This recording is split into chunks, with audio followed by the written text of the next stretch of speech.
Good morning, ladies and gentlemen. My name is Wael Joujou, the founder of Marine, and we're behind launching a new initiative that reposition nautical tourism as part of the arena or part of the investments that we're talking about. First of all, I'd like to thank everyone, attentions, and the incredible amount of positive energy that we have already gained. So before I say what I came and I know, I would like to say what I have left learning. In this forum, I have seen an incredible level of energy, positivity, leadership. Thank you to Your Excellency, Mario, Daniel, and the rest of the partners and the ministers, former and current, who have shown a very interesting collaboration. And we have seen a demonstration of major problems and opportunities being solved by addressing them in an open way. The same way I would like to put on the table what nautical tourism have been missing, not only in Angola, not only in Africa, but probably worldwide. Everybody, without a single doubt, if you ask, as a tourist, would you like to have an overnight over a yacht? Without a single doubt, 99%, to be fair, would say yes. And when we look at a little bit more, how many of these 99% have got the experience of the yes? Less than 1%. So if we are in the tourism business and we are trying to be consciously building the experience, the story, and the opportunity around the needs of the tourist, I think on the level of the nautical tourism, we have failed miserably. Such an interesting demand, 99%, to be converted into 1%, there is something wrong with the format.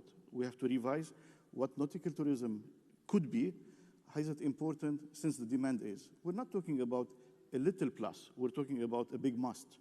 So when we address the yachts as part of the nautical tourism, we are talking about the 70% connection of the land. A little bit of basics numbers. As everybody would know that 70% of the body is water. Everybody knows that we feel good when we go to the water. Everybody knows 70% of the world is water. And yet, not even 1% have touched that level. A fantastic saying of Your Excellency, you said, tourism is the green oil of Angola, which is an amazing description. We would like to add one color, if possible, the blue. The blue oil is really something that it is to look at, and it's the water. It's not far, it's simple, it's not expensive, and it is part of every country. We got to know, or we got used to see the water as a backdrop, as a waterfront, and this is something that we look at see. Because probably master planners, developers have missed the idea that we can build on the water and we can take the experience not to where the people they like, which is the waterfront, but basically on the water. And living on the water is far different than the waterfront. And I'll show you examples later on. So we asked, if we would like to have an experience, we would like to live on a yacht sometime, it should be as simple as going to a hotel. It shouldn't be a small company doing charter in a small part of a marina with a little bit of hassle and a lot of conditions, a lot of information. It should be you go to any booking.com or any similar entity, and that you can have the option. Either it's a city, it's a villa, or it's a boat. And that should be simple. And once we start to put that attractive product into the large format of the tourism, then definitely we're going to change two things. Tourism, connectivity, and the industry of nautical tourism will start to have a platform to start. So this is basically what it could look like a hotel. And this is no limitation of any technicality. The simplicity it is, we just have to not to reinvent the wheel, but rather only shape the corners, and then we can get a new product on the market. Currently, when we spoke about nautical tourism or waterfront, we get this situation, and I call it the vertical paradox, because as long as the sea is beautiful, everybody wants it. They have a small stretch, about 100 meters, which is the most expensive part of the land.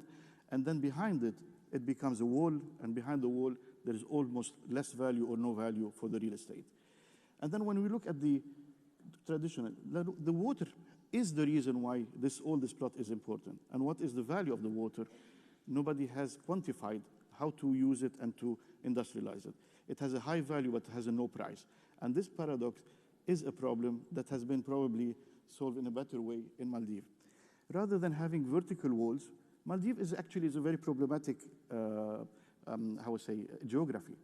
We look at it as Maldives as a fantastic, good, easy, and everybody wants to go. They make 4 billion of tourists. But actually, there was a reason why it have changed. Not the nature. The nature is very difficult. Scattered 1,000+ island is not easy to bring the 3 million tourists. The product, overwater villa, has become the Maldivian signature.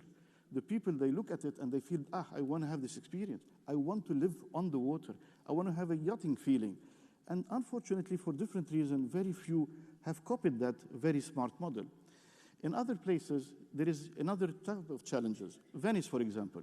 Venice is in a disaster description. Venice is in flooding mode.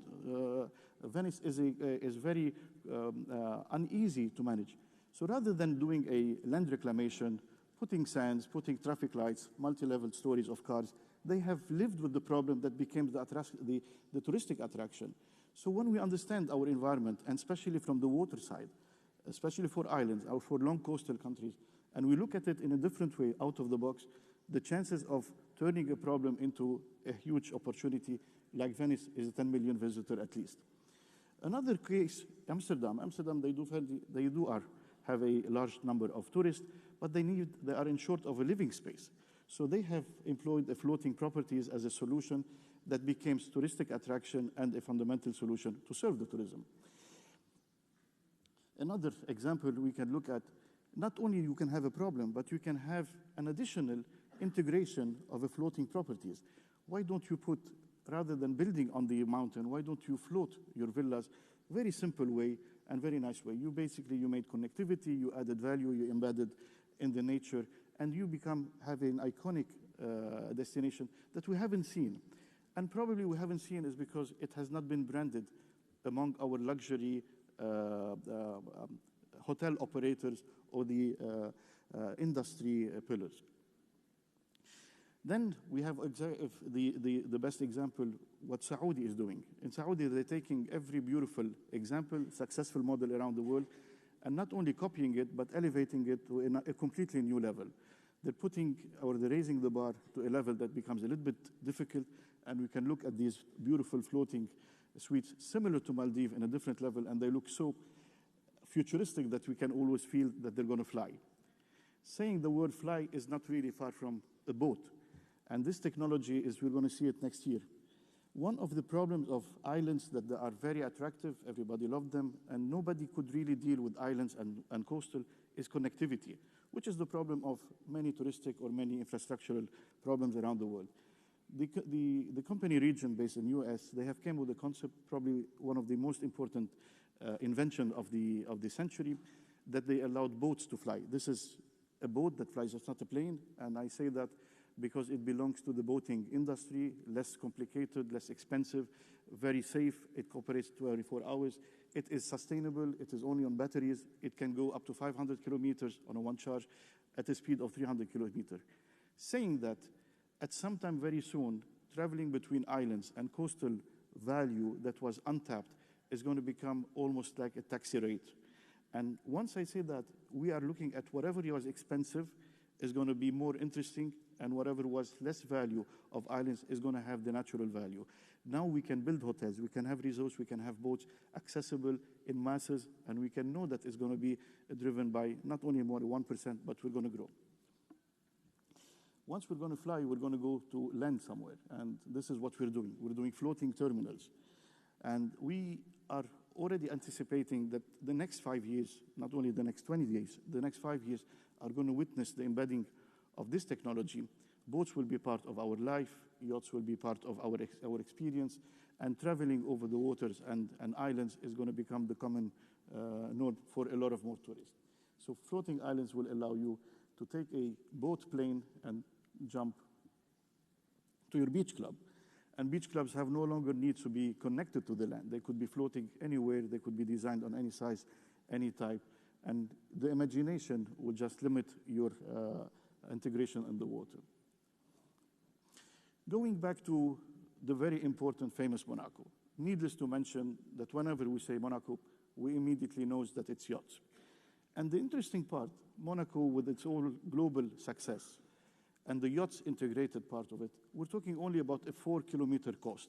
This is probably one of the shortest coasts in the world, and it has the reach of the whole global. The yachts and Monaco, the integration, the architecture, the philosophy, the tourism plan have repositioned Monaco as the center of the world and as an ambassador of all yachting. Should we say that this is, yes, it is famous and the yachts are there because it is the place of the rich? Maybe it's the opposite. Maybe because the marinas operated, it became the place of the rich. Should we consider every coastal we are catering for the 2-star, 3-star, 4-star, 5-star as a precondition? I would say no.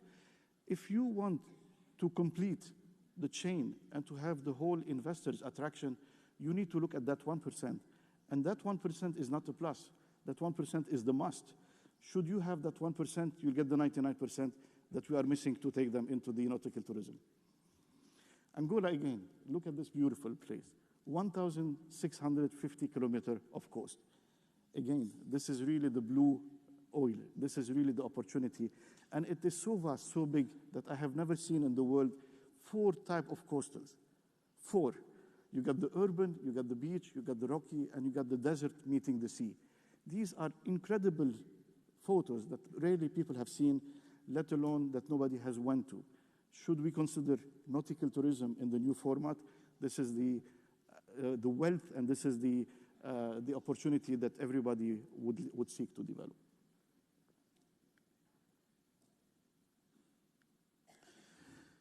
And in a very humble belief that I think that as long we have been building on the 30% and all the efforts and the money and the vision was guided to the land, I think the next big opportunities are going to be floating. I would like to invite you to show you a little bit of a sample of a video that we have planned to show you what could be on a tourism, on a hospitality level, built on the water that we have not seen before. Could you play the video, please?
Thank you.